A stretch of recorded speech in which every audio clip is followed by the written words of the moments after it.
नमस्कार विद्यार्थी मित्रों, आज हम कक्षा 8वीं संयुक्त संस्कृत का जो 8.1 का जो पाठ है संबंधवाचकाः, यानी कि जो संबंध दर्शाते हैं ऐसे शब्द हम आज पढ़ेंगे। ठीक है, तो इस पाठ में आपको नाम और सर्वनाम को षष्ठी विभक्ति के रूप में बदलना है। जैसे देवस्य, हाँ, इस प्रकार आपको यहाँ पर प्रश्न भी निर्माण करने हैं। और स्त्रीलिंगी पुल्लिंगी यह जो कस्य और कस्या, ये जो रूप है प्रश्न के लिए, आज हम यह पढ़ेंगे। ठीक है, तो षष्ठी विभक्ति के रूप इसमें हम आज योजने वाले हैं। तो 8.1 में का पहले बॉक्स में देखो क्या दिया है, नाम दिए हैं, पिता और पुत्र का संबंध बताया है। एक तरफ पिता के नाम दिए हैं, दूसरी तरफ पुत्र के नाम दिए हैं। तो पिताओं के नाम में दशरथः, रावणः, धृतराष्ट्रः, रामः, भीमः, ये सब पिताओं के नाम हैं। दूसरी ओर रामः, मेघनादः, दुर्योधनः, लवः और घटोत्कचः, यह सब इनके पुत्रों के नाम हैं। तो प्रश्न कैसे पूछा जाता है और उसका उत्तर कैसे दिया जाता है देखेंगे। कस्य पुत्रः रामः, कस्य यानी कि किसका, राम किसका पुत्र है, तो दशरथस्य पुत्रः रामः। स्य षष्ठी विभक्ति में हमने यूज़ किया है, तो दशरथस्य पुत्रः रामः। ठीक है, आगे कस्य पिता दशरथः, तो रामस्य पिता दशरथः। ठीक है, रामस्य पिता दशरथः। अब कस्य पुत्रः मेघनादः, मेघनाद किसका पुत्र है, तो रावणस्य पिता मेघनादः, रावणस्य पिता मेघनादः। कस्य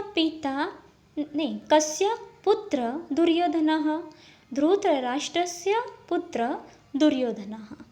कस्य पुत्र लवः, रामस्य पुत्रः लवः। कस्य पुत्र घटोत्कचः, भीमस्य पुत्रः घटोत्कचः।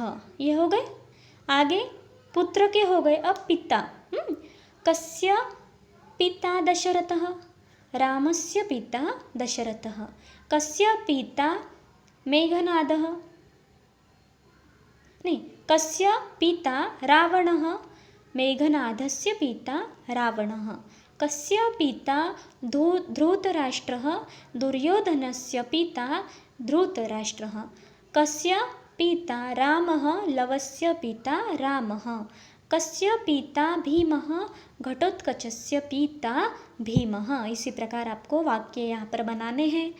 आगे हम देखेंगे कवि और उनकी जो रचनाएं हैं वह देखेंगे। तो रामायणम, महाभारतम, रघुवंशम और गीत गोविंदम। आगे उनके कवि हैं वाल्मीकि, व्यासः, कालिदासः और जयदेव।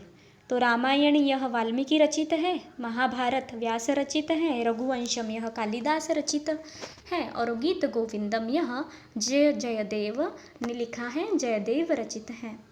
तो प्रश्न कैसे पूछना है हम देखेंगे। जैसे रामायणस्य कवि ही वाल्मीकि ही, बराबर है, रामायण के कवि वाल्मीकि हैं, तो कवि ही है इसीलिए कह यानी कि कौन, कह कवि ही वाल्मीकि ही, है ना। कह रामायणस्य कवि ही, कह रामायणस्य कवि ही, प्रश्नार्थक चिन्ह, रामायणस्य कवि ही वाल्मीकि ही, बराबर है। फिर महाभारतस्य कवि व्यासः, बराबर है ना। तो कह महाभारतस्य कविः, कह महाभारतस्य कविः, तो व्यासः महाभारतस्य कविः। कह रघुवंशस्य कविः, रघुवंशस्य कविः कालिदासः, रघुवंशस्य कविः कालिदासः। कह गीतगोविन्दस्य कविः, जयदेवः, गीतगोविन्दस्य कविः जयदेवः। आगे पति और पत्नी का संबंध बताया है। एक तरफ पत्नियों के नाम हैं जैसे सीता, उर्मिला, रमा, पार्वती और रुक्मिणी, और दूसरी तरफ उनके पतियों के नाम हैं रामः, लक्ष्मणः, माधवः, शिवः और विठ्ठलः। जैसे कस्य पत्नी सीता, किसकी पत्नी है सीता? रामस्य पत्नी सीता। कस्य पत्नी उर्मिला, लक्ष्मणस्य पत्नी उर्मिला। कस्य पत्नी रमा, माधवस्य पत्नी रमा। कस्य पत्नी शिवः,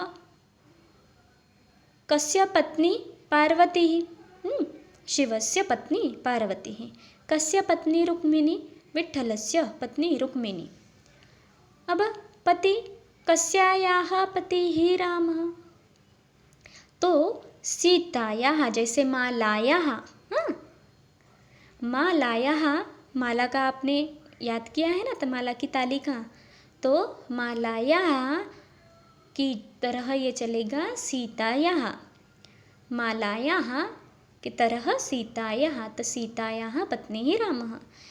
कस्यायाः पतिः लक्ष्मणः, उर्मिलायाः पतिः लक्ष्मणः। कस्यायाः पतिः माधवः, रमायाः पतिः माधवः।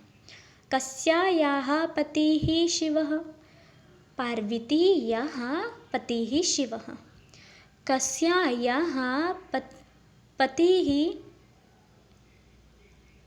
पतिः विठ्ठलः, तो रुक्मिणीयाः पतिः विठ्ठलः। ठीक है, तो इस प्रकार हमने यहाँ पे कस्य, कस्या, कह, यह प्रश्नार्थक शब्द देखे और पढ़े, इनसे वाक्य बनवाए।